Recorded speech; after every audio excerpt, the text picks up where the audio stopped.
So we went from Wellington to Melbourne on Singapore Airlines. It was flight SQ248, and we went on Saturday the 19th of January. This was a Boeing 777-200, and that's the biggest plane that can go out of Wellington Airport. And it is the biggest plane that does. It's the only one. It sort of pops between Wellington and Melbourne. It used to be Wellington, Canberra. So it goes Wellington, Melbourne, Singapore, and then Singapore, Melbourne, Wellington. I don't know how many planes are on the route. I guess 3 maybe would make that work. It's 4 times a week. It's the biggest plane out of Wellington because of the short runway at Wellington. The Wellington Airport runway is only 2 kilometres long, 2,081 metres to be exact, and some days you need every single one of those metres. So this plane is 15 and a half years old, and it shows it. And there's other planes that are older than that I've got videos, but they've had refits. I don't think this one has. I think it's due a refit. We have this wonderful refueling video courtesy of a 1-hour delay on the takeoff. That was due to a medical emergency on the inbound plane, and it took them a little while to get the poor person off. But it was a little bit exciting because once we did get on, we saw all of the emergency services vehicles, because really no emergencies really happen in Wellington, and when this one did happen, they all came out and had a wee look. While we were sitting there waiting, this 7-year-old youngster arrived from Brisbane, just popped into the gate next to us. Virgin Australia, I think VT 101. Very exciting little event there. What was exciting was the baggage handler who decided they could get all the bags on one trolley. Don't know how that story ended because we pushed back. I was in seat 34A, which is in the front of the economy section. Paid an extra $10, I think, to get that seat. I think it was worth it to be closer to the bathrooms. With 228 economy seats, we wanted to be a little bit closer to the front to get off a little bit before, all of the people. Good planning. We took off to the north on runway 34, tracked to the west, and landed in Melbourne on runway 16. Skip to 4 minutes 45 to miss the takeoff.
South Island.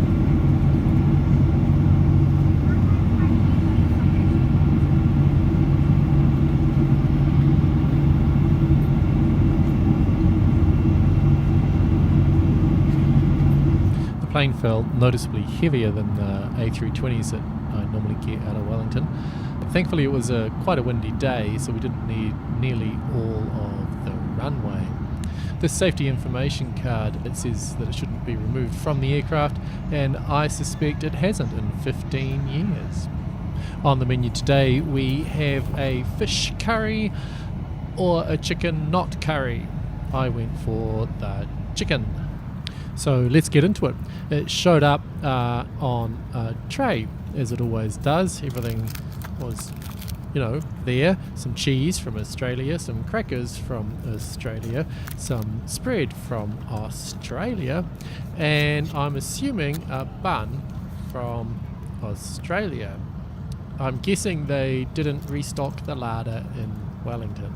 I got the bun heating up on the hot meal while I ate the couscous and chicken salad. There was a single piece of chicken, some couscous that you can see there, and underneath that there was some lettuce and salady stuff. So absolutely true to the description. It was a chicken and couscous and salad. It had nothing evil like onions or celery or anything like that, so I give it a solid 7 out of 10.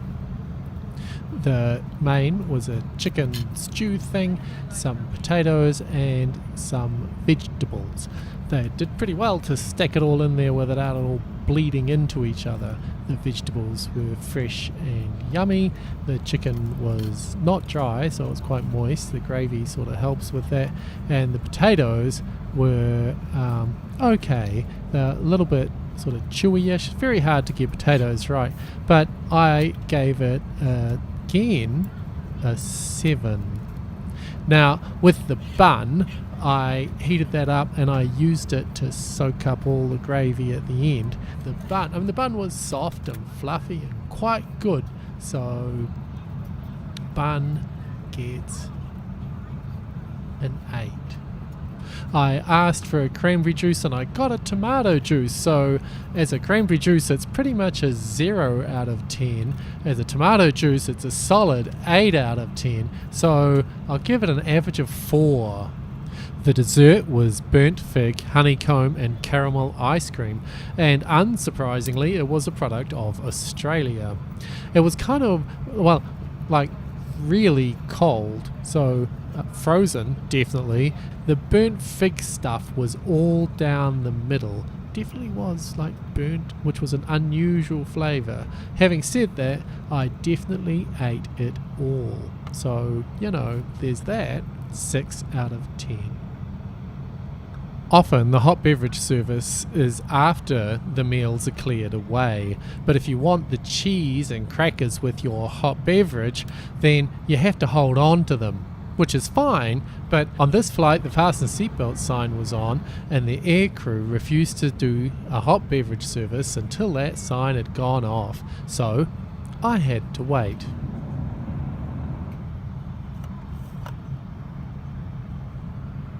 And wait. And wait.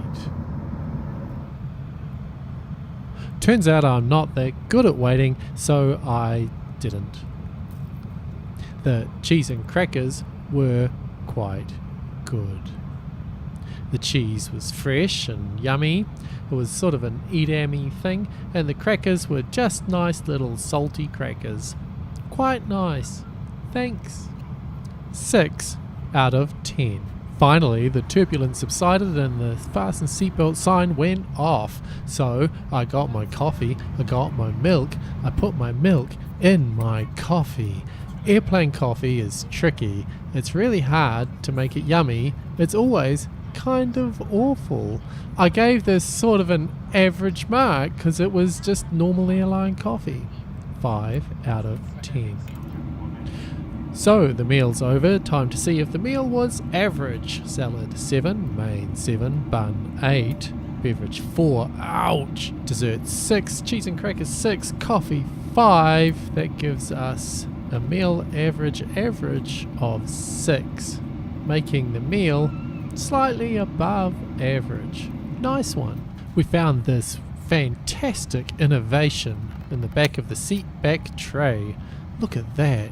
You can put a cup in it, even when the tray is up. That's outstanding. A 15-year-old innovation. I can't see how that didn't catch on. As I mentioned before, the plane's 15 and a half years old and really is looking a little bit beige for today. And the economy seats were very uncomfortable after 4 hours of sitting. Entertainment system screens were a little bit dark, very difficult to see. The controls were weirdly placed in the armrest. Up in business class, let's take a slower look at that. Plenty of leg room, nice big screens, but just not good enough for business class fares. Overall, the plane gets 4 out of 10.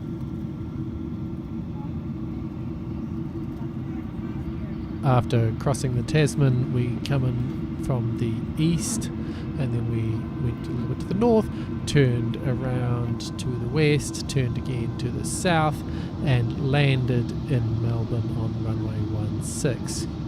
Jump ahead to 12 minutes and 30 seconds to skip the landing and taxi.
After disembarking, it was just a short walk down to passport control, where we could use the biometric chip in our passports in the e-gates, which was pretty cool. Then down to baggage claim, which was really clearly marked, very easy to find your carousel.